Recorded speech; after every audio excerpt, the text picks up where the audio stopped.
Salut les copains! Alors bientôt la fête des pères. Mais avant toute chose, n'oublie pas de t'abonner à la chaîne, rien ne se perd, ou presque. Tu cliques sur abonner, puis tu cliques sur la petite cloche qui est en dessous, comme ça tu auras avant tout le monde des nouvelles vidéos qu'il y aura sur cette chaîne. Alors tu sais, j'ai pas besoin de te le répéter que tu peux me retrouver sur d'autres réseaux sociaux, hein, comme dans, tu fais ton marché. Alors j'ai recensé pour toi 15 idées de fête des pères éco-responsables qui tendent vers le zéro déchet et le durable. Alors pour le boulot de papa par exemple, en 1, une gourde. Ben oui, au lieu de prendre ses 10 tasses de café le matin, ben il aura sa gourde où il pourra prendre son café de la maison ou d'ailleurs, ou le remplir, comme ça il a de quoi tenir toute la journée.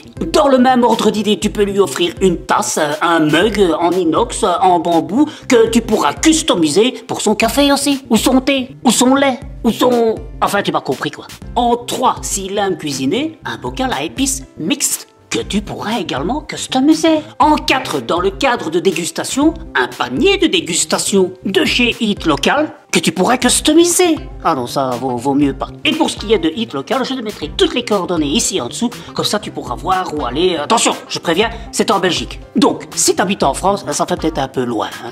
Mais tu peux également proposer une dégustation de fromage, de vin ou autre. En 5, un petit moment gourmand, où tu pourras proposer un petit déj, un brunch, un dîner, avec un resto, un week-end gastro, mais que ça ne te rend pas malade. Hein. En 6, un moment d'évasion, avec un petit pique-nique en famille, un city trip, dans un gîte, dans une yourte, une roulotte, une tente, un arbre à la belle étoile.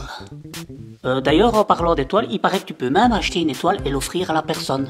Ah, ceci dit, il faut bien t'y connaître, hein, parce que tu peux très vite t'y perdre. Hein. Oh, regarde, chérie, je t'ai offert une étoile filante, t'as vu, c'est celle-là, ça. Ah bon, c'est un avion. En 7, une expérience. Alors ça peut être de l'acrobranche, un laser game, un saut en parachute, un saut sans parachute, un simulateur de vol, une simulatrice de...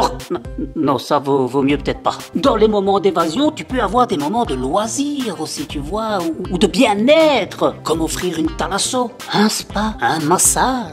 Tout ça sont des possibilités, il y en a encore plein d'autres à toi de faire aller ton imagination. En 8, tu peux par exemple offrir un arbre fruitier de préférence. Tu savais par exemple qu'à Bruxelles, tous les ans, pour chaque naissance, eh ben, la ville plante un arbre dans la ville. En 9, un atelier en tout genre, hein. Que ce soit la photographie, la permaculture, la couture, le zéro déchet, le genre d'atelier que tu peux trouver par exemple chez Locado. Alors encore une fois, c'est une entreprise belge, donc si tu veux savoir comment ça fonctionne, ben, je te mettrai les indications en bas et tu regardes à ton aise. Ah, peut-être que tu pourras y trouver un de mes ateliers, hein, qui sait. En 10, un abonnement à la salle de sport, il en aura peut-être besoin. Un abonnement ciné, pas forcément au cinéma, ça peut être au cinéma, mais ça peut être, tu sais, toutes ces chaînes maintenant qui pullulent sur le net, où tu peux voir des séries, où tu peux voir des films, où tu peux voir des documents, enfin tu m'as compris quoi. Hein. Un abonnement de musique, tu vois, il y a aussi d'autres chaînes, style Spot Deezer, tu vois, et des trucs comme ça, tu peux offrir ça pendant, je sais pas moi, 3 mois, 6 mois, 1 an, ça peut toujours faire plaisir. Des box cadeaux, ou alors pour ceux qui sont plus assidus, un abonnement de pêche. En plus, il y a des chouettes émissions à 3h du matin pour te perfectionner, donc pour les insomniaques, ça peut être intéressant. En 11, des billets pour tout type d'event, que ce soit par exemple des spectacles d'humour, du théâtre, des concerts, et là tu peux faire un abonnement cinéma s'il faut. En plus, en ce moment, ça leur ferait le plus grand bien aux artistes que vous alliez voir des spectacles. En 12, tu peux penser à un cadeau de façon groupée. C'est-à-dire que tu achètes un plus gros cadeau en groupe, à plusieurs personnes, et tu peux même regrouper plusieurs événements. Si c'est vraiment un super gros cadeau. Moi par exemple, je voulais un vélo à assistance électrique,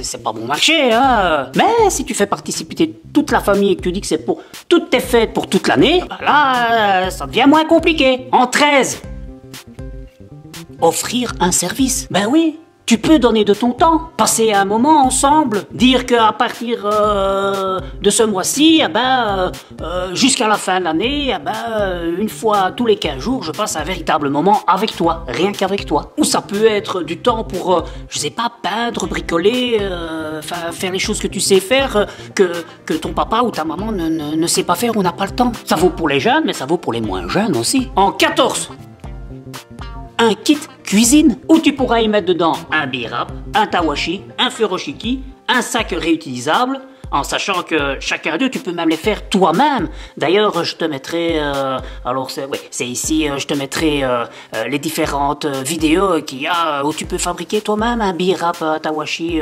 Je te montrerai comment utiliser un furoshiki si tu ne sais pas ce que c'est, si tu ne sais pas comment l'utiliser. Furoshiki, entre nous, c'est ce qui remplace l'emballage cadeau. Et enfin, en 15... un kit salle de bain où tu pourras y mettre un dentifrice, un savon, un shampoing, un déo et tout ça zéro déchet. Alors je suis sûr qu'il y a encore un tas de choses qu'on peut offrir. N'hésite pas à le mettre en commentaire, comme ça on partage avec les autres. Et d'ici là, porte-toi bien. Je te dis à bientôt. Salut les copains.